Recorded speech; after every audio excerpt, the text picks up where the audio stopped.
देखिए, हर हर महादेव के जय घोष के साथ शुरुआत हो गई है चारधाम यात्रा की। और सुबह से आपको गुड न्यूज टुडे के जरिए माध्यम से आपको तस्वीरें दिखा रहे हैं। उत्तराखंड की देखिए ऊंची ऊंची वादियां हैं और भक्ति रस की धारा बह रही है। 6 महीने बाद ये शुभ घड़ी आ गई है जिसका हर कोई इंतजार कर रहा था, क्योंकि अक्षय तृतीया का मौका है और चारधाम यात्रा की शुरुआत भी हो गई है। आज विधि विधान से गंगोत्री यमुनोत्री धाम के कपाट खोल दिए गए हैं और साथ ही बाबा केदार की पंचमुखी उत्सव डोली भी गौरीकुंड पहुंच चुकी है। कल का दिन शेष और फिर 2 मई को केदारनाथ धाम के कपाट भक्तों के लिए खुल जाएंगे। कपाट खुलने से पहले भक्त श्रद्धा भाव से भरे हैं और हर हर महादेव के जयकारे लगाते हुए धाम की तरफ बढ़ रहे हैं। और JNTV चारधाम यात्रा से जुड़ी आस्था की तमाम तस्वीरों को आप तक पहुंचा रहा है।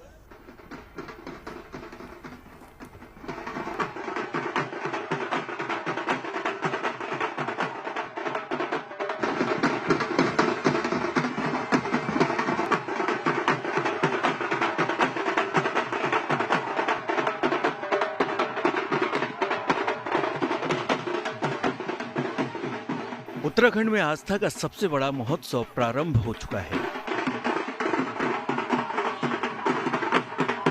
हिमालय की गोद से भक्ति की रसधारा बह चली है। जय मां गंगे, हर हर गंगे, जय मां गंगे। 6 महीने बाद फिर से गंगोत्री धाम में हर हर गंगे की गूंज सुनाई देने लगी है। जय मां गंगे, हर हर गंगे, जय मां गंगे, हर हर गंगे। अक्षय तृतीया के पावन पर्व पर गंगोत्री धाम के कपाट भक्तों के लिए खोल दिए गए हैं। कपाट खुलने के दौरान मंदिर परिसर में बड़ी संख्या में श्रद्धालु मौजूद रहे। ये सभी श्रद्धालु भक्ति भाव में लीन नजर आए। इस पावन मौके पर राज्य के मुख्यमंत्री पुष्कर सिंह धामी भी गंगोत्री धाम पहुंचे। यहाँ उन्होंने मंदिर तक पदयात्रा की।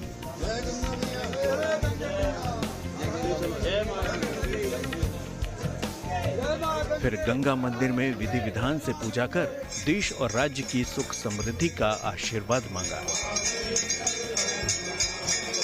अक्षय तृतीया पर गंगोत्री के साथ यमुनोत्री धाम के कपाट भक्तों के लिए खुल गए हैं और इसी के साथ इस साल के लिए चारधाम यात्रा का श्री गणेश भी हो गया। चारधाम यात्रा का तीसरा और सबसे अहम पड़ाव है केदारनाथ धाम। शिव का ये धाम 6 महीने बर्फ की मोटी परत से ढका रहता है, लेकिन अब इस दिव्य धाम के कपाट खुलने वाले हैं।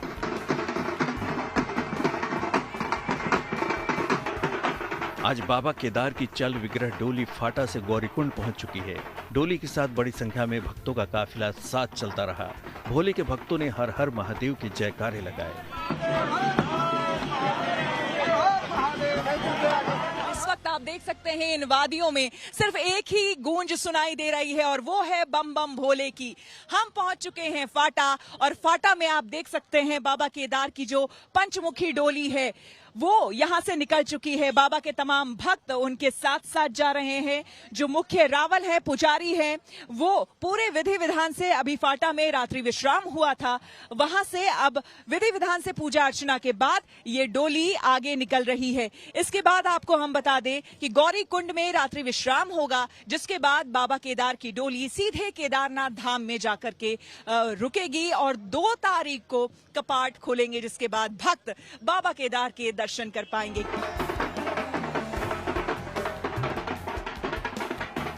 डोली यात्रा में कई ऐसे भक्त भी थे जो वाद्य यंत्रों की धुन पर झूमते नजर आए। महादेव की भक्ति में लीन इन भक्तों ने जमकर डांस किया।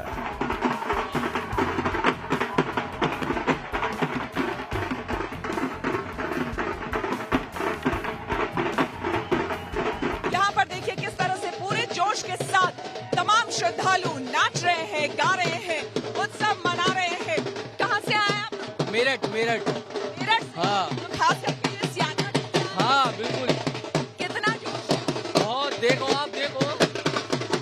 चलिए यहाँ पर देखिए किस तरह से ढोल नगाड़े बज रहे हैं और बाबा के भक्त इस तरह से नाच रहे हैं, गा रहे हैं और खुशियां मना रहे हैं। जाहिर सी बात है, शीतकालीन प्रवास के बाद अब बाबा केदार सीधे अपनी गति स्थल पर जाने वाले हैं, इसलिए भक्तों का जो उत्साह है वो चरम पर है। जहां जहां से बाबा की चल विग्रह डोली गुजरी, वहां आसपास के गांव के लोग बाबा के स्वागत के लिए पहुंचे। किसी ने बाबा को फूल अर्पित किए तो कोई भक्ति भाव में हाथ जोड़े खड़ा नजर आया। हम 94 से चालू हुआ। हाँ, पहले बार आया, इतना अच्छा लग गया, इसलिए आप एक बार 2 बार आता है। कोई लोग फ्रेंड को बोलता है हमारा साथ के ले जाइए, कोई फैमिली लोग को बोलता है ले जाइए। बहुत बढ़िया एक्सपीरियंस है, बहुत बढ़िया रास्ते हैं, रास्ते में कोई प्रॉब्लम नहीं है। देखो जिसके अंदर श्रद्धा है वो रास्ते को कभी काउंट नहीं करेगा।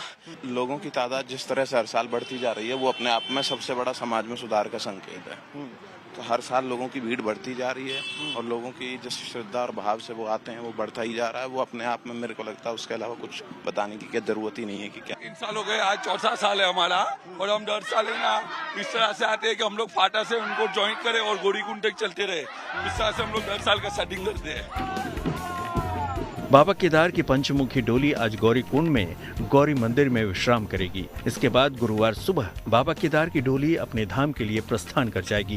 पूरी यात्रा में भक्तों का काफिला यूं ही साथ चलता रहेगा। भगवान भोलेनाथ जी का जो परसों कपाट खुलेगा, बहुत लोग दर्शन करके उनका जीवन धन्य हो जाएगा। इसके लिए बाबा भोलेनाथ जी का कपाट खुल जाएगा और पूरा देशवासियों को भगवान भोलेनाथ जी का आशीर्वाद सदा रहेगा और जो भी श्रद्धालु आएगा भगवान भोलेनाथ जी का दर्शन करके उनका जीवन धन्य हो जाएगा। इसके लिए ये बाबा भोलेनाथ आशुतोष महामृत्युंजय आज बाबा केदारनाथ जी पाटा से तीसरा पड़ाव आज भगवान भोलेनाथ और महामाई शक्ति माई जगन माते पार्वती आज गौरी माई मंदिर में आज विश्राम करेगा। बोलो शंकर भगवान की जय। वो आ रहा है। गौरीकुंड ही वो जगह है जहां से इस भव्य और दिव्य धाम की पैदल यात्रा शुरू करते हैं। कल यानी 1 मई को बाबा केदार की डोली केदारनाथ धाम पहुंच जाएगी। फिर 2 मई शुक्रवार को विधिवत पूजा पाठ के बाद भगवान के कपाट भक्तों के लिए खोल दिए जाएंगे।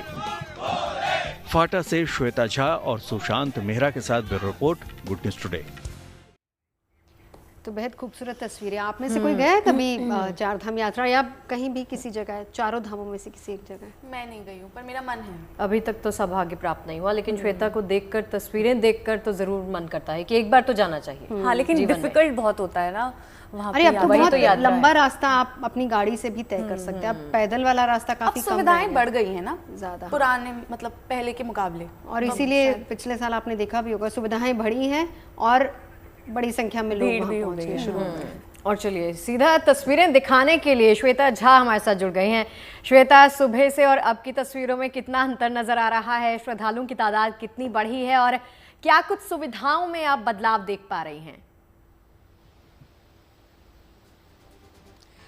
तस्वीरों में क्या अंतर है शगुफ्ता, ये तो मैं थोड़ी देर में बताऊंगी आपको, लेकिन सुबह से और अभी तक में बदलाव ये हुआ है कि मौसम बदल रहा है। अच्छा, सुबह तीखी धूप थी, अब ठंड लगनी शुरू हो रही है और धीरे धीरे जैसे ये शाम और ढलती जाएगी, पहाड़ों में आप देख सकते हैं क्योंकि यहाँ जहां पर हम मौजूद हैं चारों तरफ पहाड़ी है। और अगर मेरे कैमरामैन संजय को मैं कहूंगी, हालांकि ये जगह बहुत ही प्यारी है, एक तरफ आप पहाड़ देख पाएंगे तो दूसरी तरफ ये अलकनंदा नदी भी आप देख पाएंगे जो कि बेहद खूबसूरत लग रही है। यहाँ पर कलकल बहता ये पानी अपने आप में अमृत समान यहाँ पर महसूस हो रहा है।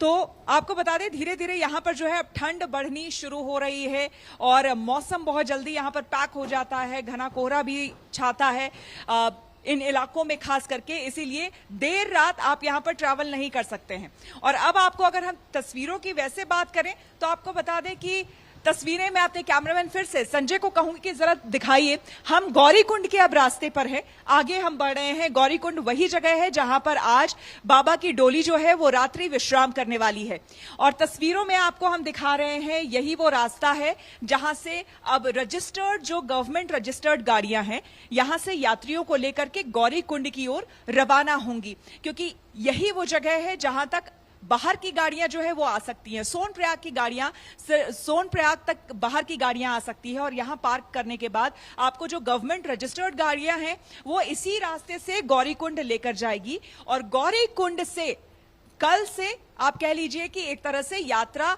शुरू होगी। लोगों की जो पैदल यात्रा है वो कल सुबह से शुरू होगी, क्योंकि बाबा की डोली आज रात्रि विश्राम गौरीकुंड में करने वाली है।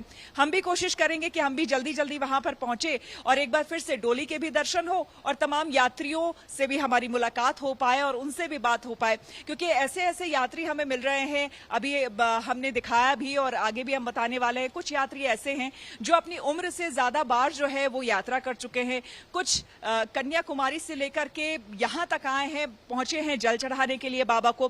तो ऐसे ऐसे अद्भुत यात्री यहाँ पर मिल रहे हैं। वो यात्री नहीं, वो श्रद्धालु हैं और वो यहाँ पर पहुंच रहे हैं बाबा के दरबार में। तो अद्भुत नज़ारा यहाँ पर है। जब आप यहाँ पर पहुंचते हैं, इस जगह पर पहुंचते हैं, तो यहाँ पर आपके शब्द कम होते हैं, आप महसूस या अनुभूति, आपकी अनुभूति जो है श्वेता लगातार दिखाते ज्यादा जो है वो कारगर होती है। यहाँ पर नवजोत मैं आपको तस्वीर एग्जैक्टली नहीं बहुत दिखा पाऊंगी क्योंकि हम लगातार जर्नी में हैं, हम खुद भी आगे बढ़ते जा रहे हैं। तो कुछ पड़ाव ऐसे होते हैं जहां पर आपको तस्वीरें तो बहुत वैसी नहीं दिखेंगी क्योंकि हम एक ऐसे स्पॉट पे हैं, ऐसी जगह पे हैं जब हमको थोड़ा सा चढ़कर दूसरे रास्ते से मेन रोड पे आना पड़ेगा और उसके बाद हम गौरी कुंड की ओर आगे और बढ़ पाएंगे। तो अगर मेरे जहां पर मैं मौजूद हूं वहां तस्वीरें अगर आप देखना चाहें, सोनप्रयाग की खूबसूरत तस्वीरें, सोनप्रयाग यहां खत्म होता है, आप देख सकते हैं खूबसूरत ये पहाड़ियां हैं, ये वादियां हैं, जाहिर सी बात है। और साथ ही साथ कलकल बहता ये अलकनंदा का जल है जो आपको यहाँ पर दिखाई दे रहा है। लेकिन ये जो जगह है यहाँ पर आपको यात्री नहीं मिलेंगे। यहाँ खास करके हम आए थे कुछ स्टोरी के लिए, लेकिन अब जो है हम आगे बढ़ रहे हैं यहाँ से गौरी कुंड की तरफ और वहां फिर आपको हम तस्वीरें दिखा पाएंगे और लोगों से भी बहुत संभव बात करवा पाएंगे। बिल्कुल बिल्कुल, नजर आप बना रखिए।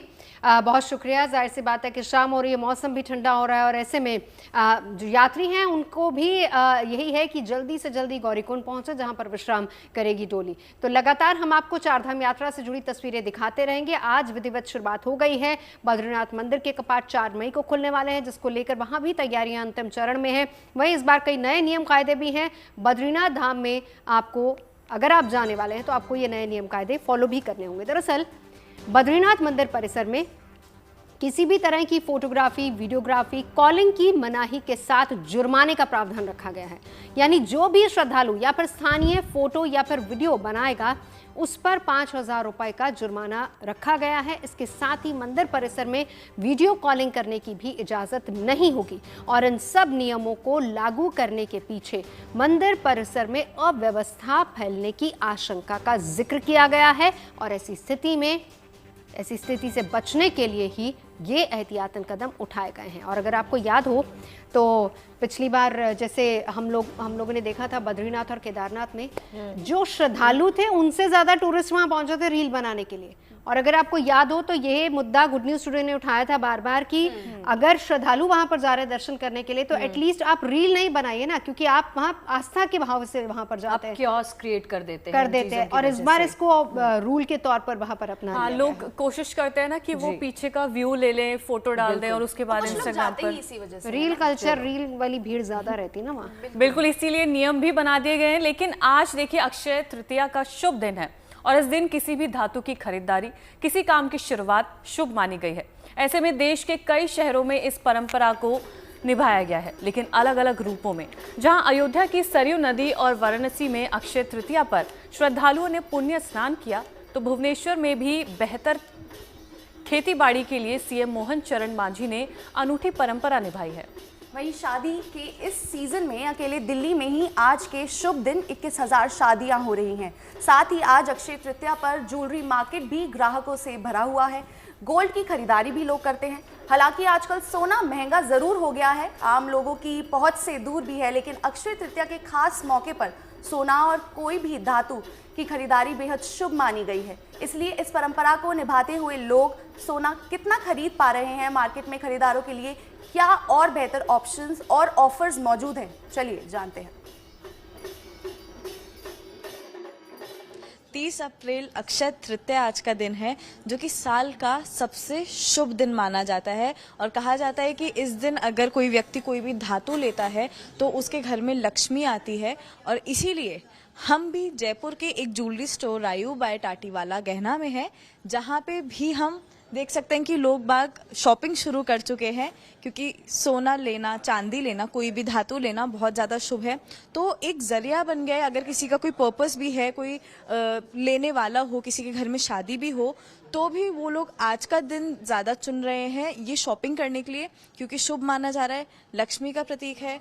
तो आज ये शॉपिंग हो रही है। हम यहाँ पे देख रहे हैं कि लोग ब्राइडल सेट्स खरीद रहे हैं, दूसरी साइड मिनिमल ज्वेलरी की तरफ भी लोग जा रहे हैं, अलग अलग ऑफर्स लोग अवेल कर रहे हैं, क्योंकि आज का जो दिन है वहाँ पे जब सब ज्वेलरी खरीद रहे होते हैं तो सभी ज्वेलरी स्टोर्स में भी अलग अलग ऑफर्स दिखते हैं, सब अलग अलग ऑप्शंस देख रहे हैं। क्योंकि देखिए, सोना लेना तो बहुत अच्छी बात है और लेना भी चाहिए, निवेश के लिए भी अच्छा होता है, पर अभी जो सोने की रेट्स चल रही हैं तो सबके लिए वो सोना अफोर्डेबल नहीं है। आज की प्राइस 98,300 है, जो कि 1 लाख से काफ़ी करीब ही है, तो सबके लिए अफोर्डेबल नहीं है। ऐसे में सब अलग अलग ऑप्शंस देख रहे हैं, कोई वेट में कम की ज्वेलरी देख रहा है तो कोई कैरेट उसका कम कर रहा है। कैसे ना कैसे करके लोग उस ज्वेलरी को अपने बजट में बिठाने की कोशिश कर रहे हैं।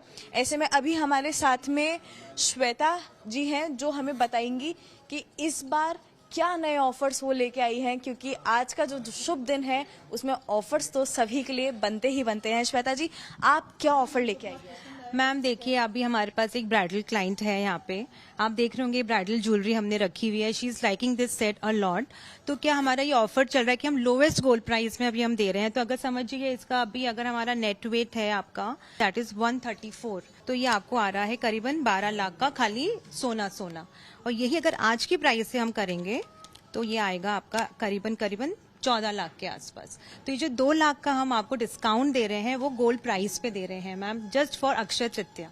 अक्षय तृतीया यानी कभी ना समाप्त होने वाला शुभ फल देने वाला दिन। चाहे आप कोई दान करो, कोई खरीदारी करो या फिर निवेश करो, उसका फल जो है वो आपको जीवन भर मिलता है। और ऐसे में लोग कोई भी प्रकार का, चाहे धातु हो, चाहे फिर वो सोना हो या चांदी हो, उसकी खरीदारी करना जो है वो बहुत शुभ माना जाता है। और लोग अपने अपने घरों से बाहर निकल के ज्वेलरी का ऑप भी जो है वो करना चाहते हैं। और इस वक्त मौजूद है दिल्ली के PP jewellers bye Pawan Gupta store में, और आप देख सकते हैं कि किस तरीके से परंपरा और आस्था को निभाते हुए लोग इस वक्त खरीदारी करने आ पहुंचे। हालांकि गर्मी की वजह से आपको रौनक जो है वो कम मिलेगी, लेकिन अगर चारों तरफ आप देखोगे तो आपको चमकती हुई ज्वेलरी जो है वो लगातार आपको इसी तरीके से मिलती हुई खरीदारी करते हुए लोग जो है वो नजर आएंगे। किस तरीके से लोग अपनी खरीदारी कर रहे हैं, क्योंकि आम आदमी का अक्षय तृतीया का ये पर्व है, किस तरीके से लोग इस पर्व को आसानी के साथ, आराम से, प्यार के साथ मना सके, वो हम आपको दिखाने की कोशिश कर रहे हैं कि कैसे सोने के बढ़ते दामों के बाद भी लोग जो है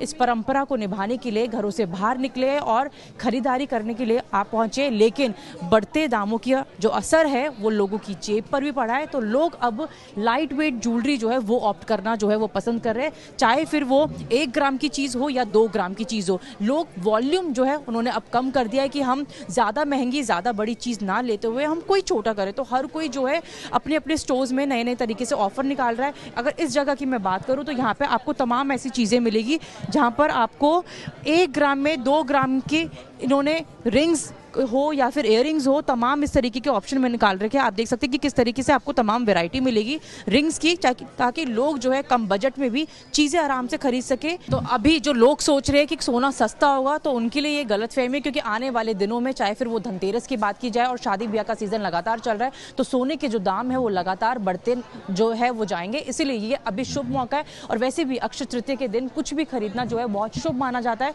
तो लोग कम बजट में भी चीजें खरीद सकते हैं। हर कोई अलग अलग तरीके के जो है वो ऑफर्स निकाल रहा है कि कैसे 1 ग्राम 2 ग्राम में भी सोना खरीदा जा सके। कोई भी धातु आप लेना चाहो कम बजट में, हर कोई इस वक्त ऑफर निकाल रहा है। और आपको जिस तरीके से हमने दिखाया है कि काफी वैरायटी आपको, चाहे फिर वो सोने की चेन की बात की जाए, सोने की सेट की बात की जाए या फिर रिंग की बात की जाए, तमाम ऑप्शन आपको मिलेंगे, ताकि हर एक आम आदमी का जो अक्षय तृतीया का पर्व है वो बेहद खुशी के साथ मनाया जा सके। कैमरा पर्सन शैलेंद्र कुमार के साथ Manisha Ladda, good news today. चलिए अयोध्या आपको लिए चलते हैं, जहां आज एक नई परंपरा की शुरुआत हुई है। दरअसल आज हनुमानगढ़ी से बजरंगबली के प्रतिनिधि महंत प्रेमदास रामलला से मिलने के लिए पहुंचे। पूरे गाजे बाजे के साथ भव्य शोभा यात्रा निकाली गई, जिसमें हजारों की संख्या में साधु संत शामिल हुए। और देखिए, हनुमान जी को अयोध्या का कोतवाल माना जाता है, इसलिए वो किसी के भी दर पर नहीं जाते हैं। लेकिन महंत प्रेमदास जी के मुताबिक हनुमान जी श्री राम से मिलना चाहते थे, इसलिए अक्षय तृतीया के दिन भक्त और भगवान के भव्य मिलन का आयोजन किया गया।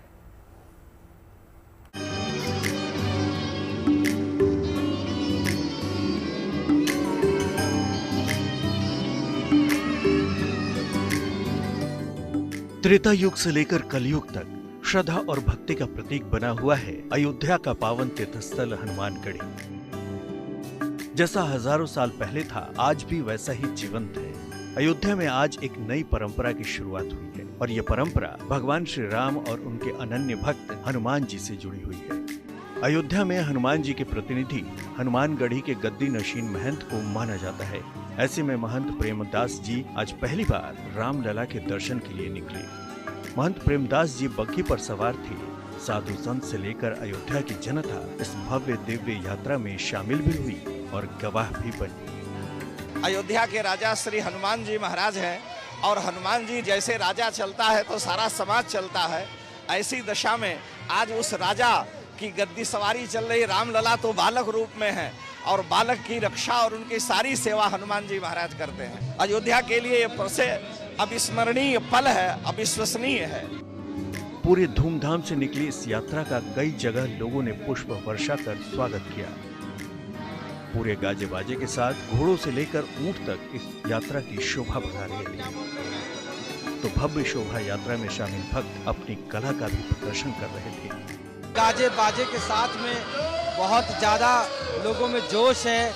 यहाँ के लिए वो पल बहुत महत्वपूर्ण है।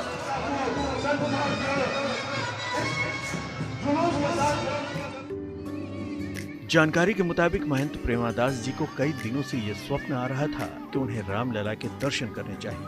महंत जी का कहना है कि ये प्रेरणा स्वयं हनुमान जी की थी, जो श्री राम जी के अभिन्न अंग हैं और हनुमानगढ़ी के महंत को हनुमान जी का प्रतिरूप भी माना जाता है। इसके बाद गद्दी पंचायत की लोकतांत्रिक व्यवस्था के तहत बैठक बुलाई गई और गहन मंथन के बाद सभी संतों और महंतों की सहमति से ये निर्णय लिया गया कि हनुमान जी की प्रेरणा सर्वोपरि है और रामलला के दर्शन अवश्य होने चाहिए। तो आज बहुत खुशी का दिन है, जो प्रभु राम के अनल भगत हनुमान जी की, जो हनुमानगढ़ी जगह जहाँ प्रभु राम जी के भक्त का वास हर समय रहता है, उस धरती से जो परंपरा है गद्दी नशीन महंत की, तो उस गद्दी नशीन महंत प्रेमादास जी महाराज जी करीबन काफ़ी लंबे अरसे के बाद आज जो परंपरा है 52 बीघे के बाहर नहीं जाना, उससे आज सारी पतियों के महंतों के साथ संतों के साथ विचार करके तो आज ये शोभा यात्रा निकली है। जो संकल्प हुआ है कि सरजू मैया के दर्शन करके स्नान करके उसके बाद में प्रभु राम जन्मभूमि पे जाके दर्शन करने और 36 प्रकार का भोग प्रभु को चढ़ाना, तो ये आज खुशी की बात है अयोध्या वासियों के लिए। हनुमानगढ़ी के महंत न तो सांसारिक व्यवस्था से जुड़े रहते हैं और न ही 52 बीघे की सीमा से बाहर निकलते हैं। वो हनुमानगढ़ी में ही गद्दी नशीन रहते हैं और वहीं से सेवा, पूजा और अयोध्या का संचालन करते हैं। लेकिन आज प्रभु राम के दरबार में जाने से नई परंपरा की शुरुआत हुई है।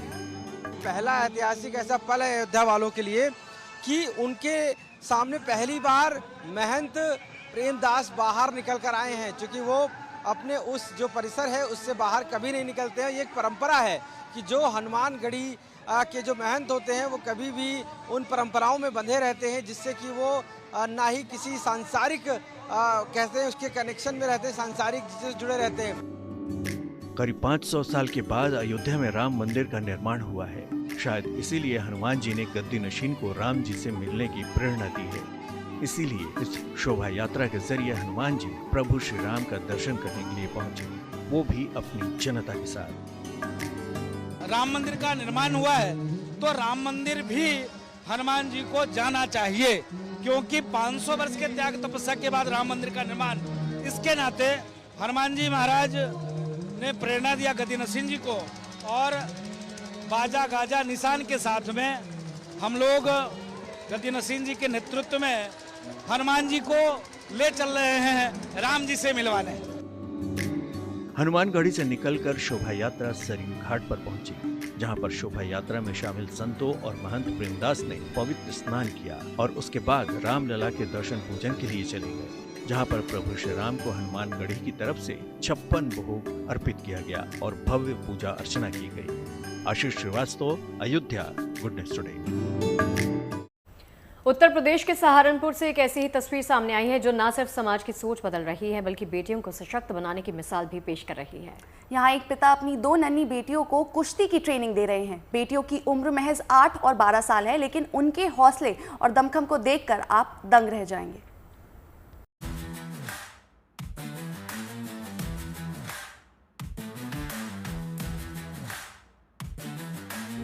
कभी धोबी पछाड़ तो कभी दोहरी पाठ।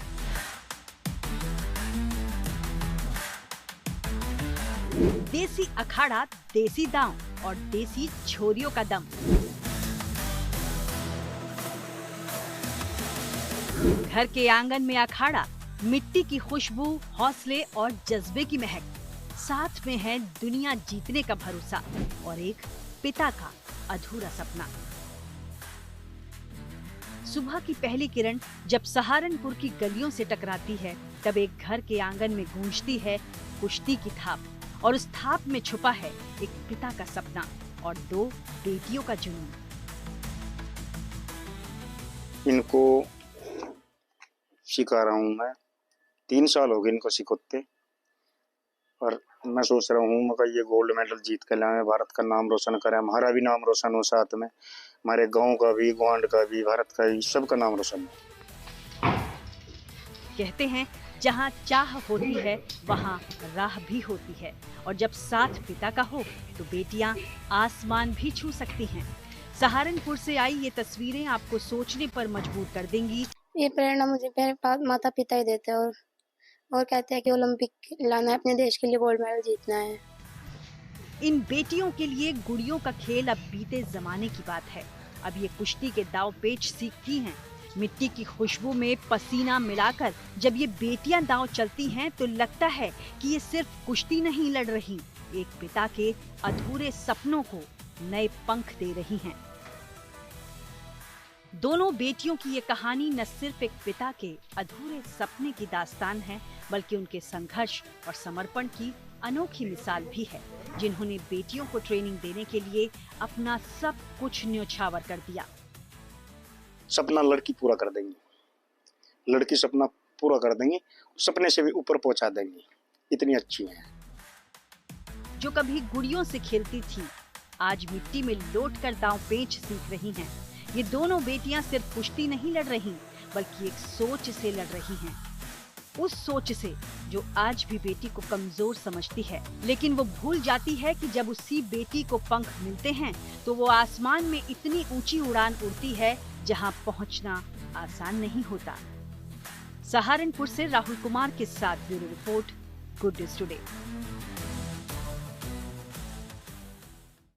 कल 1 मई है और कल से ही देश में कई बड़े बदलाव नजर आएंगे। इसमें पहला बदलाव एटीएम ट्रांजैक्शन से जुड़ा हुआ होगा। इसके तहत फ्री लिमिट के बाद कैश निकालना अब महंगा हो जाएगा, यानी अगर फ्री ट्रांजैक्शन लिमिट आपकी क्रॉस हो गई है तो उसके बाद कैश निकालना 2 का होगा, यानी उसके बाद की कैश पर आपको 2 रुपए देने होंगे। इसके अलावा ट्रेन बुकिंग के भी नए नियम हैं जो कि 1 मई से ही लागू होने वाले हैं। इसके तहत वेटिंग टिकट वाले यात्री अब स्लीपर और एसी कोच में सफर नहीं कर पाएंगे, उन्हें केवल जनरल बोगी में ही सफर करने की परमिशन होगी। इसके अलावा एक और बदलाव है एडवांस टिकट बुकिंग का, जिसके समय में बदलाव हुआ है। इसके तहत एडवांस रिजर्वेशन पीरियड को 120 दिन से घटाकर 60 दिन कर दिया गया है, यानी कि अब यात्री सफर से 2 महीने पहले ही टिकट बुक करवा सकेंगे। इतना ही नहीं, मई की शुरुआत से गैस सिलेंडर की कीमतों में भी बदलाव के संकेत हैं। इसके अलावा कल से कई बैंक एफडी इंटरेस्ट रेट में भी कटौती कर सकते हैं। मैं सोच रही हूँ इन लड़कियों को ना पनीर की एक रेसिपी बना के खिलाऊं। शुद्ध होना चाहिए, लेकिन पनीर शुद्ध ही होगा, घर का बना होगा। रेसिपी बताओ, पंजाबियों को वैसे ही पनीर बड़ा पसंद होता है। पनीर पकौड़े, पनीर पकौड़े, बीच में पालक का पत्ता होगा, बहुत ही टेस्टी होगा वो। आपकी पनीर की फेवरेट, दीपिका आपकी फेवरेट रेसिपी कौन सी? मुझे वो अचारी पनीर होता है ना, तंदूर वाला, वो बड़ा स्वाद लगता है। मुझे पनीर लबाबदार पसंद है। अच्छा। और घर का पनीर निकला हो ना तो उसमें अलग ही टेस्ट होता है। आपको तो आता होगा। नहीं मुझे नहीं, मेरे घर पे वैसे निकाला जाता है दूध से, पर मुझे नहीं आता। सीख जाओगे। तो हम इतना पनीर पनीर क्यों कर रहे हैं? पनीर इसलिए कर रहे हैं क्योंकि पनीर मार्केट में जो मिल रहा है वो शुद्ध है या मिलावटी, उस पर क्वेश्चन मार्क बहुत बड़ा है। और इससे मुझे उपभोक्ता मंत्रालय जो है वो थोड़ा सीरियस है। मुझे खुशी की बात अच्छी लगी। आप उपभोक्ता मंत्रालय की गाइडलाइंस देखिए और खुशी की बात मानिए कि घर का पनीर आपको खाना चाहिए।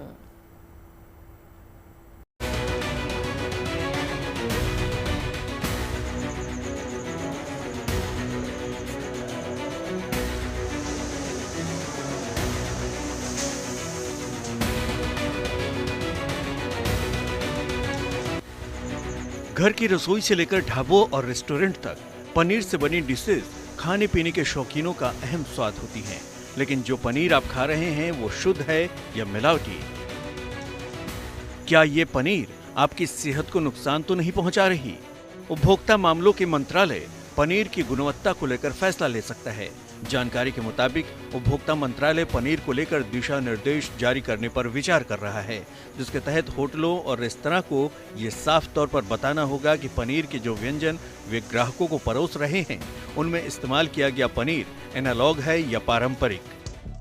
एनालॉग पनीर का मतलब है वेजिटेबल ऑयल और स्टार्च से बना पनीर, और पारंपरिक पनीर जो कि दूध से बना होता है।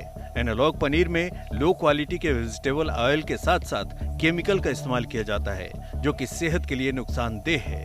एनालॉग पनीर देखने और स्वाद में पारंपरिक पनीर जैसा होता है, लेकिन ये पनीर नहीं है, ये दूध से बने पारंपरिक पनीर से सस्ता होता है। लेकिन होटल और रेस्तरां में जब आप खाने जाते हैं तो आपको ये नहीं बताया जाता है कि पनीर के जो आइटम आप खा रहे हैं उनमें कौन सा पनीर इस्तेमाल किया गया है, और इसलिए ग्राहकों की सेहत को ध्यान में रखते हुए उपभोक्ता मंत्रालय होटल और रेस्तरां मालिक के लिए दिशा निर्देश जारी करने पर विचार कर रहा है। दरअसल देश की खाद्य सुरक्षा एजेंसियों ने पनीर को सबसे ज्यादा मिलावटी खाद्य पदार्थ घोषित किया है। अप्रैल 2024 से मार्च 2025 के बीच नोएडा और ग्रेटर नोएडा में नियमित खाद्य निरीक्षण किए गए। इनमें 702 खाद्य पदार्थों के सैंपल लिए गए, जिनमें पनीर सबसे ज्यादा मिलावटी पाया गया। फूड डिपार्टमेंट ने पनीर के 122 सैंपल लिए थे, जिनमें से 83 सैंपल्स की रिपोर्ट आई, जिससे ये पता चला कि 83% पनीर के सैंपल क्वालिटी के मानकों पर खरे नहीं उतरे। इसका मतलब है कि पनीर में बहुत मिलावट की जा रही है। यही नहीं, 40% सैंपल तो खाने के लिए भी सुरक्षित नहीं पाए गए। उनमें स्टार्च, डिटर्जेंट, यूरिया और हानिकारक केमिकल्स पाए गए। कि जो उस सैंपल में होना चाहिए था वो उस क्वांटिटी का नहीं है जितना होना चाहिए था, और एक है कि वो बिल्कुल खराब है, विच is unfit for human consumption. मतलब कि अगर कोई इंसान उसको खाएगा उससे वो बीमार होगा या उससे बीमारी होगी। अगर आप कोई भी चीज which is unfit for human consumption, if you ask me, they can be एकदम से फूड पॉइजनिंग हो सकती है ना, वॉमिटिंग, डायरिया, या लॉन्ग टर्म किडनी पे इफेक्ट है, हार्ट पे इफेक्ट है, पॉइजनिंग है, all this can be there. Noida और ग्रेटर नोएडा की तरह ही देश के दूसरे इलाकों में लिए गए सैंपल जांच में मानकों पर खरे नहीं उतरे। FSSAI ने उपभोक्ताओं के साथ धोखाधड़ी को रोकने के लिए पनीर निर्माताओं के लिए एनालॉग पनीर पर नॉन डेयरी लेबल लगाना पहले ही अनिवार्य कर दिया है, और अब यही नियम होटल और रेस्तरां मालिकों के लिए अनिवार्य करने पर चर्चा चल रही है, ताकि लोगों की सेहत से खिलवाड़ न हो सके। चंडीगढ़ से कमलजीत संधू के साथ bureau report, good news today. मौसम विभाग वाली खुशखबरी के बाद अब मैं सोच रही हूँ कि शगुफ्ता इवनिंग शिफ्ट में आए और हमारे लिए चाय लेके आए। हाँ, मुझे तो बहुत इंतजार है। ये हो सकता था मंडे को, मैं आई थी इवनिंग में। तो आप चाय क्यों नहीं लाई? तब आप सब मिसिंग थे। आप तभी इवनिंग में आती है जब हम नहीं होते हैं, और अब मौसम हो रहा है सुहावना, क्योंकि मौसम विभाग ने गाइडलाइंस दे दी। चाय चाहिए हम और पकौड़े भी, पनीर के पकौड़े, चाय, पनीर निकल गया। लेकिन हम मौसम की बात कर रहे हैं, तो वीकेंड पे चेंज हो रहा है, वीकेंड पे प्लान हो सकता है। असर उसका मंडे रहेगा ना। हाँ, हम अपनी चाय पार्टी का प्लान करते हैं। फिलहाल आप वीकेंड वाला मौसम कैसा होगा वो देखिए।